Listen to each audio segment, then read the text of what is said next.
بسم اللہ الرحمن الرحیم۔ گمنام ہیرو کے معزز ناظرین السلام علیکم۔ دوستو لائک ضرور کر دیا کریں، شکریہ۔ آئیے چلتے ہیں کہانی کی طرف۔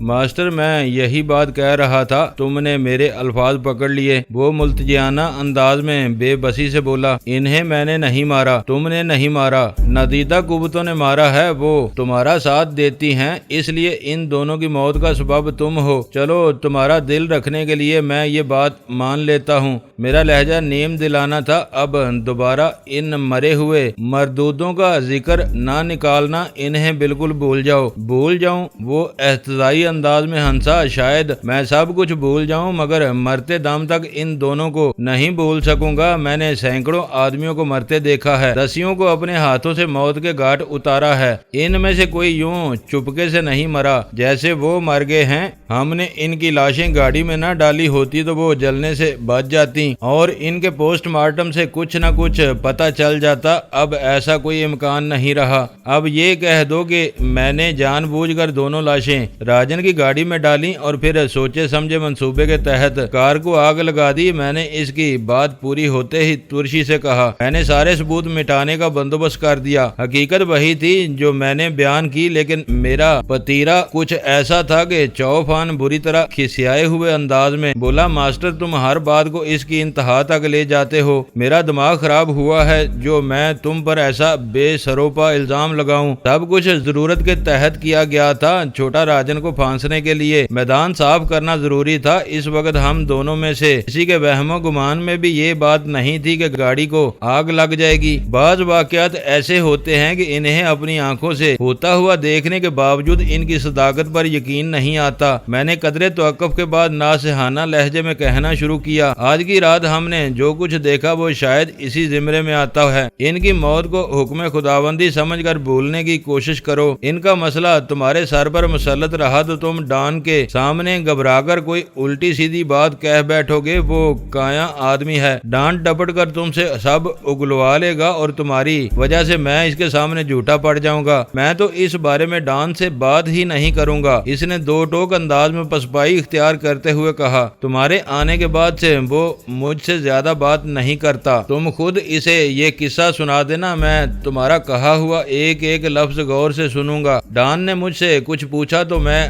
تمہاری کہانی کی تائید کر دوں گا۔ ویری گڈ، میں نے اس کی حوصلہ افزائی کی، ہم ڈان کے وفادار ہیں، اسے دغا نہیں دے رہے، اس کی نظروں میں ہماری عزت اور ساکھ کا برقرار رہنا ضروری ہے۔ تم نے ڈان کو رام کر لیا ہے، تمہاری ساکھ پر آنچ نہیں آ سکتی۔ مجھے اپنی فکر تھی، اب وہ بھی دور ہو گئی۔ ہم یک زبان رہے تو ڈان کو اس بات کی ذرا بھی پرواہ نہیں ہوگی کہ وہ دونوں کیسے مرے۔ ویسے بھی حیران ہوں کہ تمہیں راجن کے باہر نکلنے کی صحیح خبر کہاں سے مل گئی۔ بے اختیار میرا دل چاہا کہ ایک زوردار مکہ مار کر چوفان کی کھوپڑی پچکا دوں جس میں وہ پریشان کن سوالات جنم لے رہے تھے۔ وہ واقعی ایک اہم سوال تھا۔ میں فوری طور پر یہ اندازہ نہیں لگا سکا کہ اس نے جان بوجھ کر میری دکھتی رگ پر ہاتھ ڈالا تھا یا وہ سوال معصومانہ انداز میں اس کے ذہن میں ابھرا تھا۔ سبب کچھ بھی رہا ہو، وہ سوال سامنے آ ہی گیا تھا تو اس کا مسکت جواب دینا ضروری تھا۔ میں نے اپنے اضطراری اشتعال پر قابو پاتے ہوئے بے پروایانہ انداز میں کہا، تم ڈان کی اس صحبت میں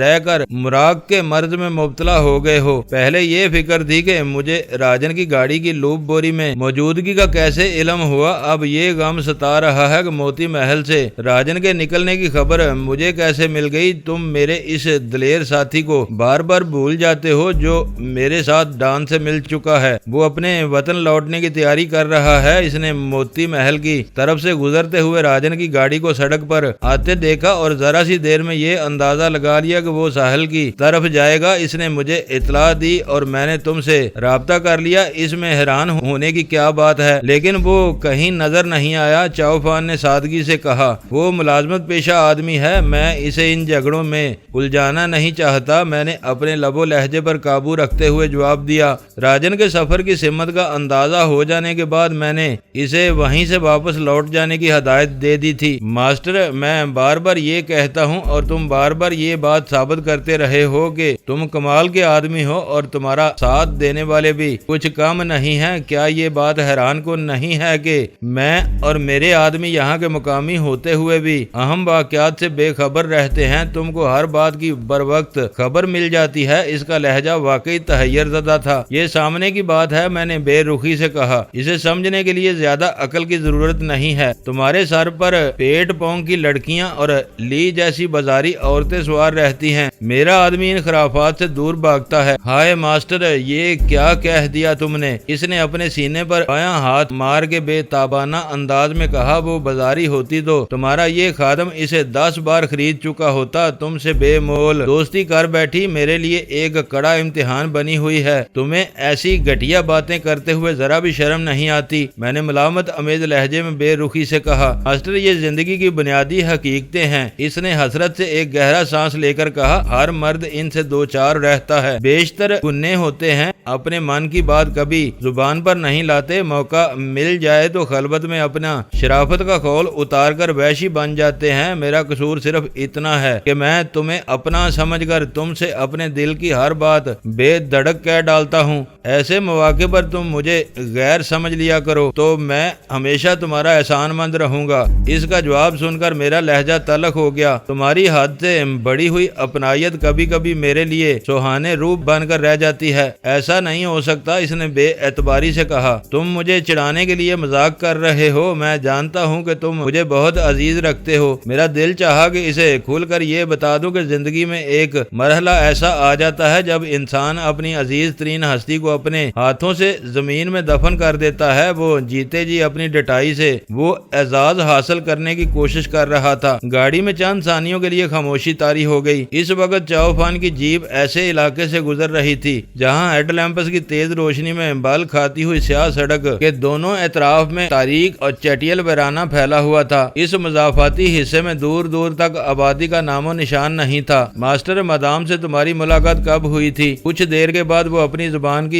خارش سے مجبور ہو کر سوال کر بیٹھا۔ وہ پھر تمہارے دماغ میں کلبلا رہی ہے، میں نے ترشی سے کہا۔ اوہ! اس کے دانے سے ایک بے ساختہ اور تحیر زدہ آواز برآمد ہوئی۔ پھر وہ بولا، اچھا مدام کو چھوڑو، یہ بتا دو کہ میرے ہاتھوں فوم فاٹ کی درگت کب بنی تھی؟ اگر تمہاری یادداشت اتنی خراب ہو گئی ہے تو کسی معالج سے رجوع کرو۔ یہ بک بک کر کے تم کیا جتانے کی کوشش کر رہے ہو؟ معلوم ہوتا ہے کہ چھوٹا راجن کے نکل جانے پر تمہارا موڈ سخت خراب ہے۔ وہ سر ہلاتے ہوئے خود کلامی کے انداز میں بولا، حریف مضبوط ہو تو ایسی اونچ نیچ ہوتی رہتی ہے، یہی کیا کم ہے کہ تم نے اسے زخمی کر دیا؟ آج وہ زخمی ہوا ہے تو کل تمہارے ہاتھوں مارا بھی جائے گا۔ اتنی سی بات کو دل پر لینے کی کیا ضرورت ہے؟ میں نے اسے کوئی جواب نہیں دیا، مگر اس کا نام چاؤفان تھا۔ زیادہ دیر تک خاموش رہنا اس کی سرشست کے خلاف تھا۔ قدرے طویل خاموشی کے بعد اس نے کھنکار کر کہا، میں دراصل تمہیں یہ بتانا چاہ رہا تھا کہ مدام دوبارہ تم سے ملنے کے لیے بے چین ہے۔ شاید اس نے تم سے چھوٹا راجن کے بارے میں کوئی بات کی تھی، وہ اس بارے میں مزید گفتگو کرنا چاہتی ہے۔ میں اس سے لی کے بارے میں کوئی بات نہیں کرنا چاہ رہا تھا، مگر مجھے اس بات سے خوشی ہوئی کہ لی کا تذکرہ چھیڑنے کے چکر میں اس نے راجن کے دونوں آدمیوں کی پراسرار موت کو یکا یک فراموش کر دیا تھا۔ وہ میرے لیے ایک اچھا شگون تھا۔ میں نے اسے یہ بتانا ضروری نہیں سمجھا کہ لی نے میری خود فراموشی کے دوران میں کھل کر اپنی اس خواہش کا اظہار کر دیا تھا کہ وہ راجن کو مردہ دیکھنا چاہتی تھی، لیکن میں نے اس کی باتوں کا جواب دینا شروع کر دیا تاکہ وہ ڈان کے سامنے اصل واقعات کو بالکل بھول کر وہی کچھ یاد رکھے جو ہمارے درمیان طے ہوا تھا۔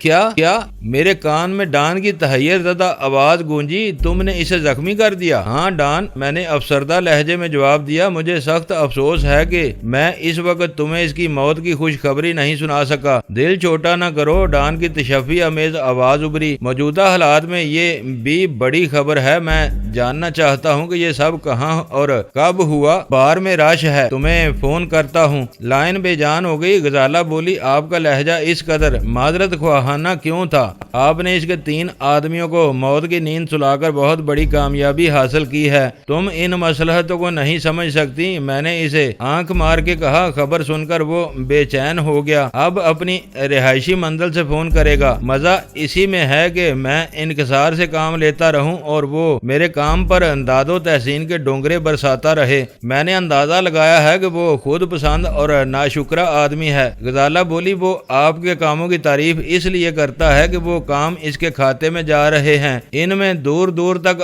آپ کا کوئی ذکر نہیں آتا، اور چاؤفان بیچارہ تو کسی گنتی میں ہی نہیں ہے۔ غزالہ خاموش طبع ضرور تھی، لیکن اس کے تجزیے بڑی حد تک درست تھے۔ مجھے یاد آیا کہ جب راجن نے میرے ہاتھوں وائٹ ہاک کی تباہی پر اپنے دشمن کے طور پر ڈینی کا نام لیا تو ڈان تلملا اٹھا تھا۔ اس نے بے چین ہو کر کہا تھا کہ اس بات کی فوری تردید ہونی چاہیے۔ میں نے مسکراتے ہوئے غزالہ کی رائے سے 100% اتفاق کرتے ہوئے سمجھایا کہ ڈان کی اس خوش فہمی میں ہماری نجات مضمر تھی۔ میں کسی صورت میں کھل کر سامنے نہیں آ سکتا تھا۔ ہم فرضی ناموں اور جعلی سفری دستاویزات پر بینکاک میں مقیم تھے۔ میرے لیے اتنا ہی کافی تھا کہ راجن مجھے اپنے باری جانی اور مالی نقصان کا ذمہ دار سمجھ رہا تھا۔ 2 منٹ سے بھی قلیل وقفے کے بعد ڈان کا فون آ گیا۔ راجن کے زخمی ہونے کی خبر اس کے لیے اتنی اہم تھی کہ وہ سیلرز بار کے دندے کو اپنے ملازموں کے رحم و کرم پر چھوڑ کر مجھ سے بات کرنے کے لیے اوپر آ گیا تھا۔ جب میں نے ڈان کو یہ بتایا کہ ہم نے راجن کو زخمی کرنے کے ساتھ ہی اس کے 3 آدمی بینکاک کے ساحل پر موت کی نیند سلا دیے تو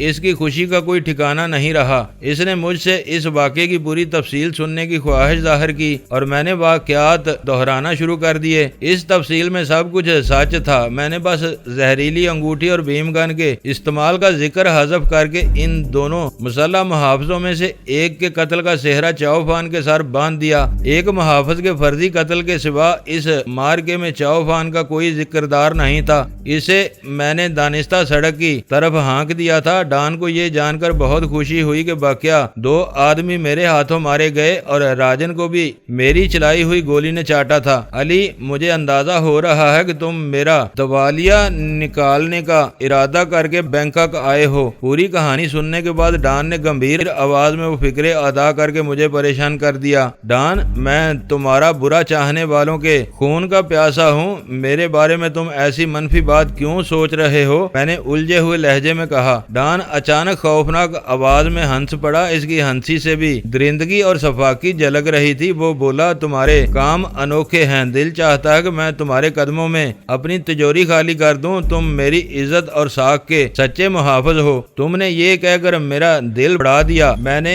اطمینان کا سانس لے کر کہا، پرسوں ہی تم مجھے 1 لاکھ بات کا بڑا انعام دے چکے ہو، وہ رقم کافی دنوں تک میرا ساتھ دے گی۔ میری جیب خالی ہوگی تو میں خود تم سے کچھ مانگ لوں گا۔ تم عیبوں سے بچے ہوئے ہو، اس لیے وہ رقم باقی ہے۔ شراب نہیں پیتے، میرا اندازہ ہے کہ عورتوں کے پیچھے بھاگتے ہوگے، نہ جوا کھیلتے ہوگے۔ میں نے چاؤفان کے لیے بھی 50,000 دیے تھے۔ مجھے یقین ہے کہ اس نے وہ رقم جوئے میں ہار دی ہوگی یا عورتوں پر لٹا دی ہوگی۔ ڈان کا لہجہ کسی حد تک تجسس آمیز تھا۔ مجھے شبہ ہوا کہ وہ براہ راست سوال کیے بغیر میری زبان سے چاؤفان کی ذاتی مصروفیات کا ذکر سننا چاہ رہا تھا۔ تم جہاندیدہ آدمی ہو، اپنے آدمیوں کو خوب پہچانتے ہو۔ میں نے محتاط الفاظ میں جواب دیا، میرا اور اس کا کام کی حد تک ساتھ رہتا ہے، اس کے بعد وہ شہر میں کیا کرتا پھرتا ہے اس کے بارے میں مجھے کچھ معلوم نہیں۔ تم بات کرنے کے فن میں بھی یکتا ہو۔ وہ بے ساختہ بولا، خود انجان بن گئے اور میری مردم شناسی کا حوالہ دے کر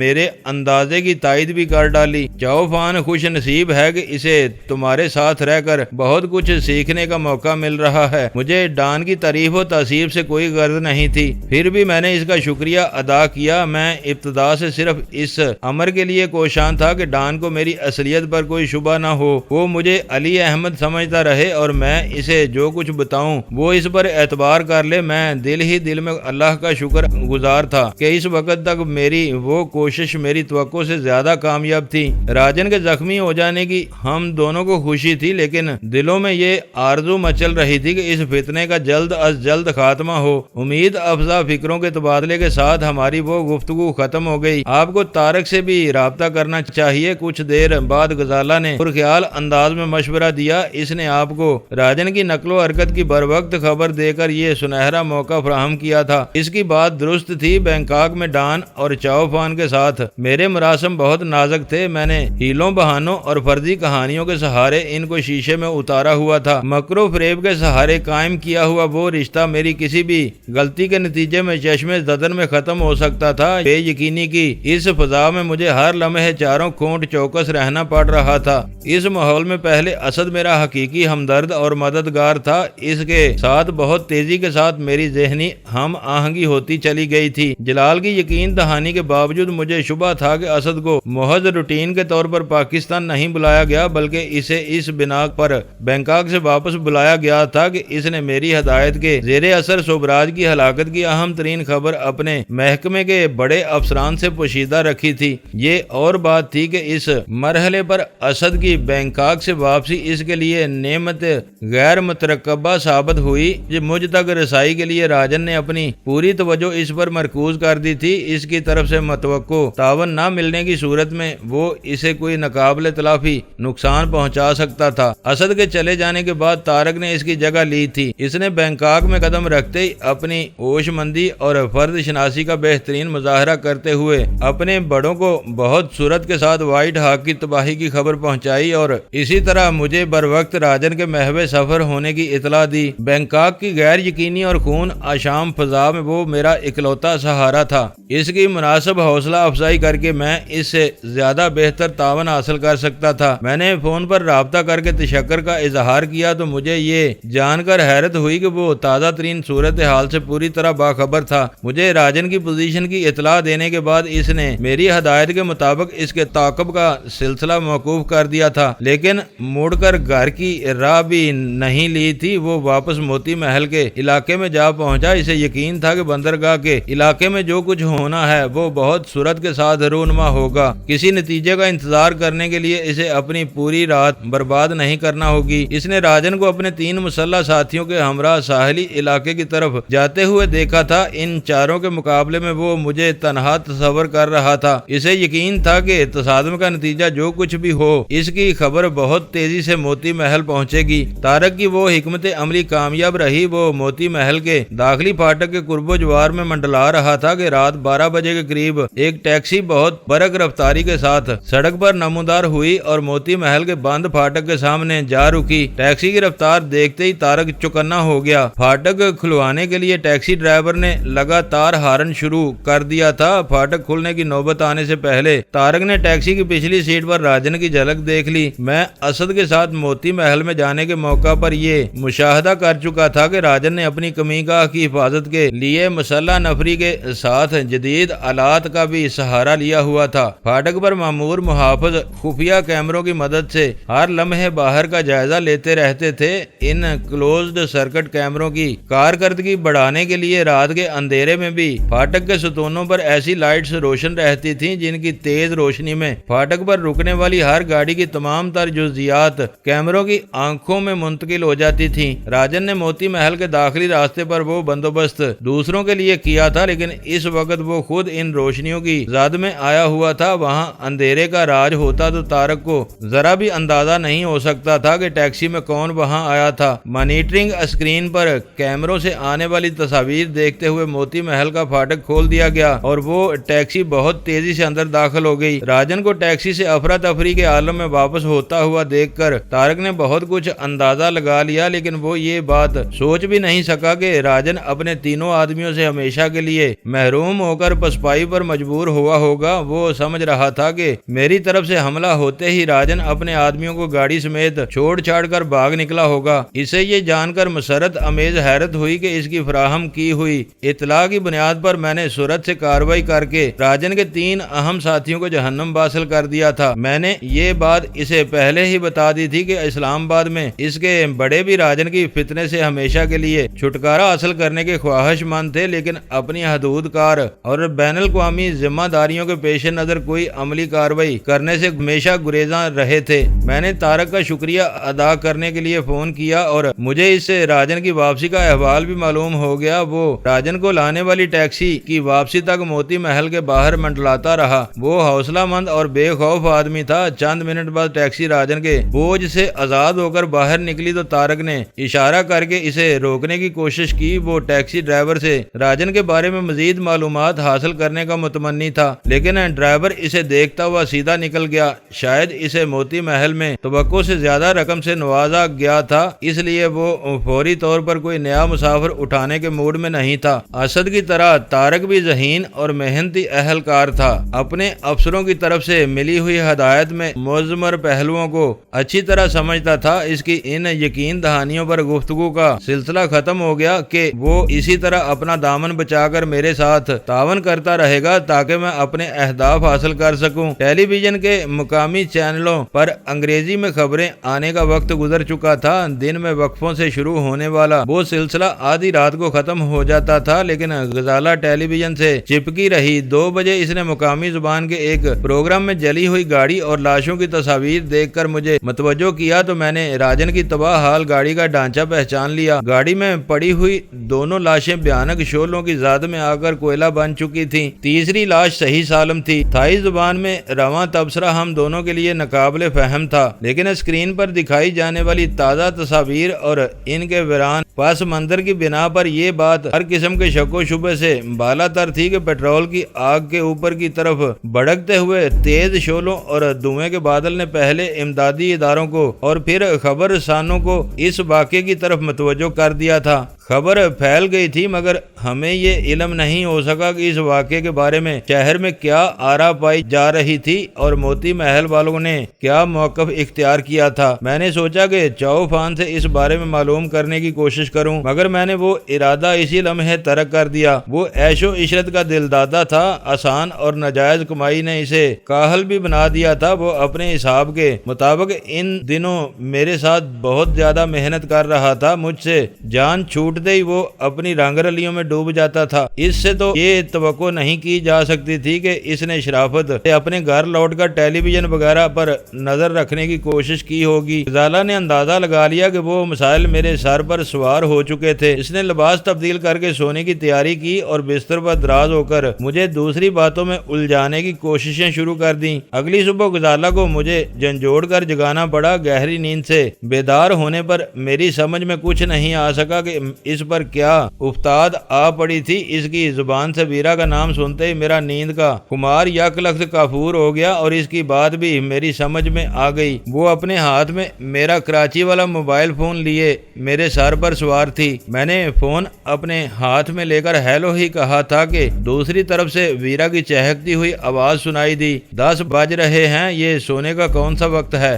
بے اختیار میری نظریں وال کلاک کی طرف گئیں۔ اس کی سوئیاں واقعی 10 بجا رہی تھیں۔ میں نے حیرت سے کہا، ٹورنٹو میں بیٹھ کر تمہیں یہاں کے وقت کا بالکل صحیح اندازہ ہے، تمہارے حواس ابھی پوری طرح بحال نہیں ہوئے۔ میں بینکاک پہنچ چکی ہوں۔ ویرا کی آواز میں ہلکا سا طنز عود کر آیا۔ ہماری آخری گفتگو کم و بیش 18 گھنٹے پہلے ہوئی تھی اور میں نے تمہیں بتا دیا تھا کہ میں یہاں آنے کے لیے تیار ہوں۔ ٹکٹ اور سیٹ کا مسئلہ حل ہوتے ہی ہم چل دیے۔ اب میں یہاں سیام انٹر کانٹیننٹل ہوٹل کے کمرہ نمبر 611 میں ہوں۔ اس کی بینکاک میں موجودگی کی خبر سن کر مجھے ذہنی جھٹکا سا لگا۔ مجھے یہ توقع نہیں تھی کہ سلطان شاہ ٹورنٹو سے بینکاک تک سفر کے لیے اتنی جلد نشستیں حاصل کرنے میں کامیاب ہو جائے گا اور وہ مغرب کی طرف سے ایک طویل مسافت طے کر کے اتنی تیزی سے بینکاک پہنچ جائیں گے۔ میں نے اس فون کے بارے میں دریافت کیا تو اس نے بتایا کہ سفر کا پروگرام طے ہوتے ہی اس نے اول خان کو اپنے پروگرام سے آگاہ کر دیا تھا،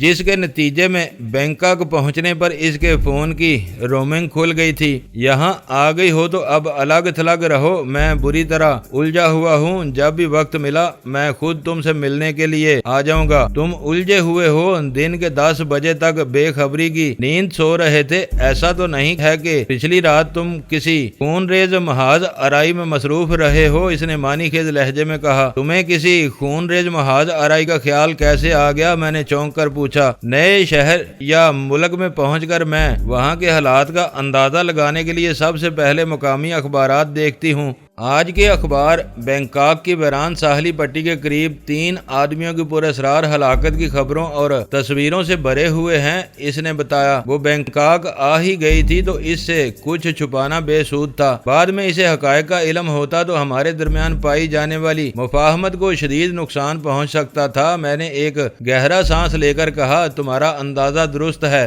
رات میں وہیں مصروف تھا، اس بارے میں فون پر کوئی بات نہیں ہوگی۔ تم نے ملنے کے لیے وقت نہ نکالا تو میں بار بار فون کر کے تمہیں عاجز کر دوں گی، اس نے دھمکی دینے والے مگر شگفتہ انداز میں کہا۔ مجھے مجبور نہ کرو، میں وعدہ کر رہا ہوں کہ جلد ملوں گا۔ اکبر کہاں ہے؟ میں نے اسے یقین دہانی کراتے ہوئے اچانک موضوع بدل دیا۔ میں نے تمہیں بتایا تھا کہ وہ نیو یارک میں مجھے اپنے مذہب کی طرف مائل کرنے کی کوشش کر رہا تھا۔ اس دوران میں اسے خیال آ گیا کہ مرد کو کسی نامحرم عورت کے ساتھ خلوت میں نہیں رہنا چاہیے۔ ان دونوں کے درمیان شیطان بہت آسانی سے غالب آ جاتا ہے، اسی دن سے وہ الگ کمرے میں رہتا ہے۔ کہو تو اسے برابر والے کمرے سے بلا دوں؟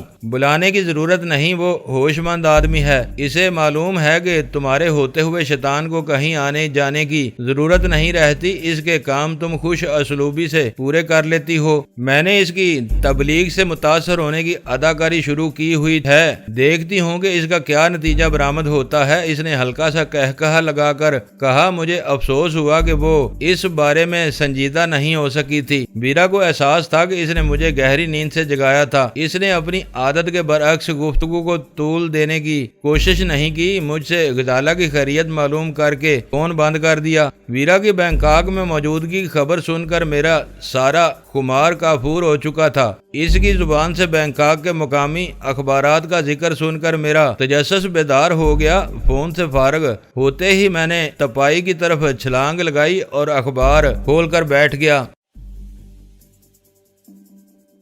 دوستو ویڈیو کو لائک ضرور کر دیا کریں۔ ISI پاک آرمی زندہ باد، پاکستان پائندہ باد۔ معزز ناظرین اپنا خیال رکھیے گا اور اپنے اس چینل کا بھی شکریہ۔